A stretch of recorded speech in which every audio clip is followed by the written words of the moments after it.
ምንድነው? አንቺ ምን ሆነሽ ነው? ምንድነው? ጭራሽ ሁለተኛ ልመታኝ ነው? ስነ ስርዓት ድጋሚ እንዳነቂያልሽ እግዚአብሔር ሃይሚ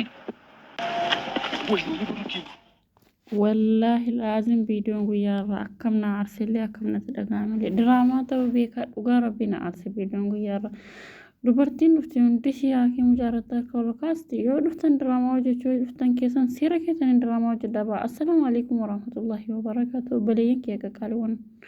akkam ooltan nagaa keessanii bakka rabbi nagaan ulfatee beektii kana singeeta isin jedha mara keessan bakka jettoota nagaa firaaman rabbi isin irraa jiraatan jecha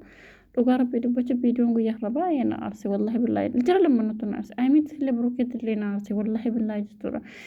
Idea jarri walii kennanii dhufanu idea jarri keessaa walii kennanii dhufanu kan jarri asirratti hojjetan jechuudha warri fidan garuu immoo mataa keessan ofii keessan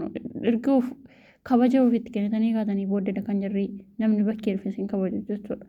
Maal dheengadda sababa sii dheengaddaati hospitaala galte sababa sii kanaati akka kaballaatti kennan maaliif harkasitti zana zantii maa harkisii hacitu dhugaa rabbi cuggaaraan na dhuqee yarra wallaahi billaahi jechuudha na aarse viidiyoo guyyaa irra shuha. amma dhufaariidhaan dubartiin dhuftu hundi siin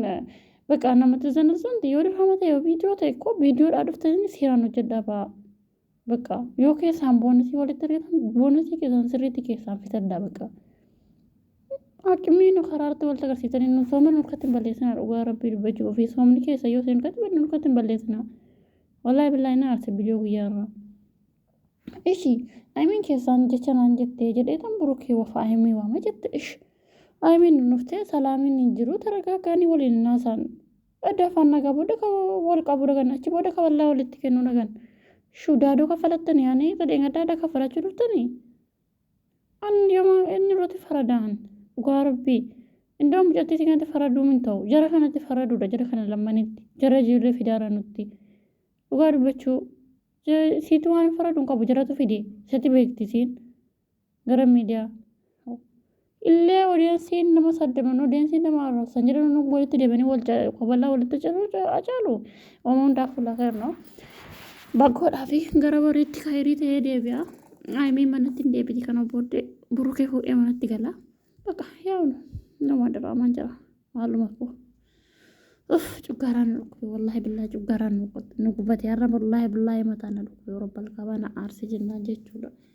Yaa ki dheengadda kana kufti hadha kana kufti maal abboo yaa ki harka dubartiin harkatti dhaatti dhuftee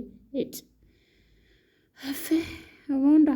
diraamaan jira goolabamuu fakkaata rabbisaa goolabu wayni ayimiin irra manatti deebiti fuudhee manatti gala kalaas wayin marfee dhattee wayin manatti deebiti kalaas innuma ara mucaasii kana moonutti fidinaa narrabsu naan kana soomara nam tokko narrabsu nama ofii keessanii fidan narrabsu maaliif ennaane bakka jira miti illee waa hunda keessa nama gachaa isinis illee keessa seenteetu waan kana keessa hin artibiti fikirii miti inni kan siis jaalalaa miti jaalalli koo taalloo miti sin barbaadu nam tokko sin jaalaltu nam tokko sin jaaladhachuu hin danda'u itti be burukkeen wanti sirraa qannasu hin jiru maaluu yoo ta'e nama jaalalaa sirraa qannasu miti garuu immoo asi jaalachuu hin barbaadu yeroo kanatti waan akkasiin qabu onnaa nam tokko si shafar jetteef immoo kaan itti lollaare hara giraa gabbaafne boof